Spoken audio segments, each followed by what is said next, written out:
back.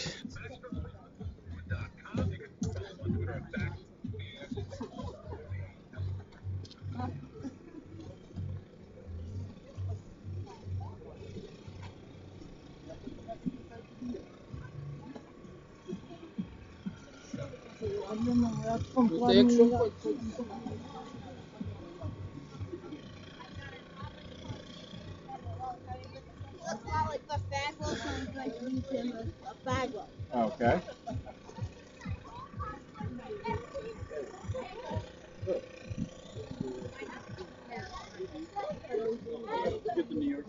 No, I got the Indian head. Oh, right on.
That's the one that.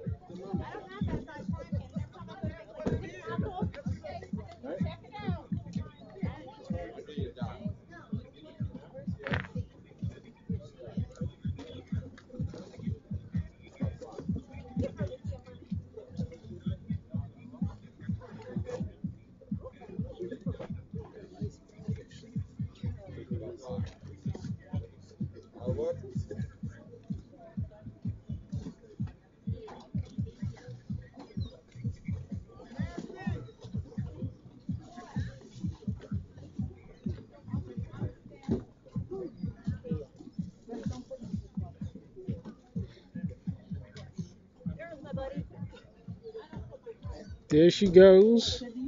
My favorite pepper in the entire world. So did you find anything else fascinating? I found a lot of different products. Number one was across the way. Right This across from guy you. has this antique chess Mm-hmm. that On the looks ground. beautiful. Yeah. I mean, it is just extraordinary, and he wants to let it go for like 200. He said that he found it at a clean out. So he does construction, and he found it at a clean out. He said, and he said, hey, he ain't gonna throw it away. He gonna take it, because it was a clean out. Plus, I love boxes. I mean, some stuff. It's good. They have dovetailing, all the old boxes and the Yeah, chests and stuff. They're just cool. it had the original leather strapping to it. It had all of the nails. It was Yeah. all original. It was Nice. decorated inside. What I would do is I'd take out the inside and I'll put a piece of velvet in there, cloth in there to Yeah. do the inside embroiderments. But it looks like That's nice. it's original pine wood, Mhm. nicely varnished, and it's holding its thing. Yeah. It's holding its value, and that stuff like that. They don't make it like that no No. more. Also, he's got a Mountaineers pack over there too. You know. Yeah, it's a So Mountaineers man, pack sitting in the middle of it. yeah. As I see the wraparound. So the And those, idea is and those you that find they're either completely beat to hell or they're almost mint because nobody uses them. yeah, but what I also noticed he had was this big old bowl right here. Oh yeah, I saw him unload that. He put it on the ground. You hear boom. That cast iron bowl. I mean, It's huge. for a community, that'd be It looks something to almost be like useful. it does. It looks almost like the ones they used to put soap in. Because they used to in cast iron. A lot of times they put copper pots and things, but that looks almost like one of the old soap pots. I Yep. mean, you could use it for whatever. I'd make a gigantic thing of chili out of it. but it looks like, something like that can definitely be used, Absolutely. long term. It'd be a good investment, But when you're looking at the stuff that's 100 years plus, and it's not showing any marks on it, Exactly. You're not going to hurt it. Yeah. You take it, you clean it out. He said he wanted 30 for it. I'm That's broke. it? Yeah, I'm broke. Wow. So I'm gonna come and try and link up with him and Yeah. grab that other thing as well. Yeah, that sucks. You know. Yeah, he was unloading some pretty cool stuff. But there's a lot of people out here, that they're doing pretty well. And business is good. Business can be really good. I mean, this pays my bills. Yeah. I'm never going to be wealthy. I Yeah. don't need to be wealthy. I Yeah. just need to pay my bills and keep my lights on. Mm-hmm. And I'm happier. And I found that it's funny because some of the people at home, we barter now. I had a bunch of trees taken down, and I thought, well, I don't have the wherewithal to cut up a tree that has like a 25-inch, diameter.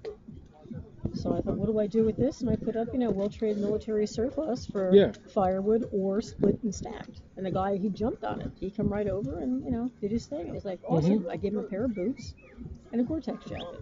So this is and introduce yourself for my subscribers here. Hi, I'm Mary Ann, and I'm the owner of M&M Surplus.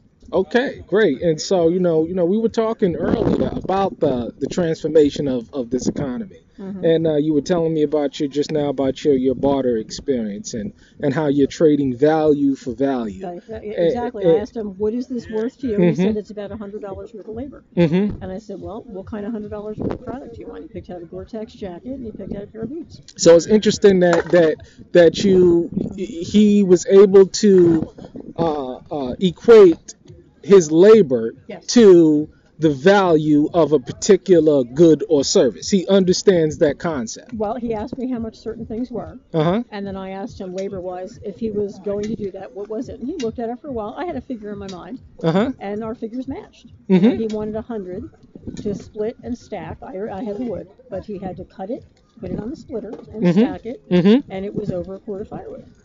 And I said, yeah, 100 seems fair. And he says, okay, great. We shook on it, and he said, I need a Gore-Tex jacket, and I need a pair of boots. And he said, you told me the boots go for $65. He said, can I get the jacket for $35? Absolutely. But the boots cost me, because they were new boots. They cost me about $45, and the jacket I probably picked up for $20. So I came out ahead. My wood's sitting there looking pretty, waiting for it to get cold. Isn't that awesome? Yeah, I mean, absolutely. And it is alive and well. I mean, there is, you can't walk into. Excuse me. How much are the Camelback? The new ones are 30, and the used ones are 22. You're welcome. So it is alive and well. You're not going to walk into a shop rate and do it. It's 10. But you can do it in different places. And so as we see this economy transform, as we see, if you look out here, there's thousands of people probably out here, hundreds of vendors. You got solar going up. I was speaking to the coin guy that I get coins from, and he's saying that his business is booming because of the price of silver. You either want something utility-wise, like if you look around, I have some collectibles. Most of my collectibles don't even come out here anymore. I throw them on eBay because it's maybe 7 to 10% of my business. The rest of it is going to be bread and butter.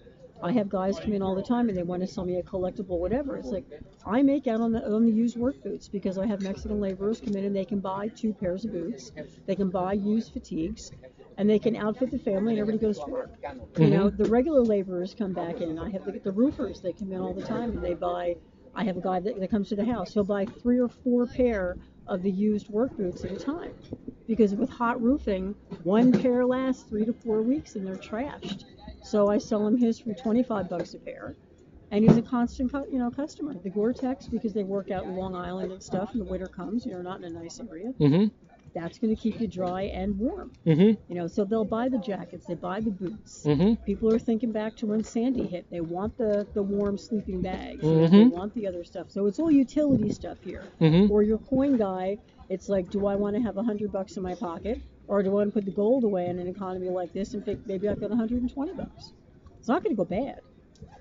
People want tangible stuff to hold on to. Something that's going to last. Even your reference to the pot. You're not going to kill the pot. Pot's only going to go up in value. There's less and less of them all the time. So, but yeah, it's you know, it's a good way to make a living if you're willing to put in the time and the weather because it's an outside job. Mhm. And you better find some other outlets. You know, I Mhm. do sell online, I do sell at home, Mhm. and I've met some awesome people. Mhm. And when you run into the occasional jackass, you know, there is no courtesy counter here. You can tell them to leave, Yes. Mhm. which is a plus. Excuse me. The pants run 15. You have black ones? There might be one pair on top over there of black fatigues. I don't know what size they are. I don't usually carry them.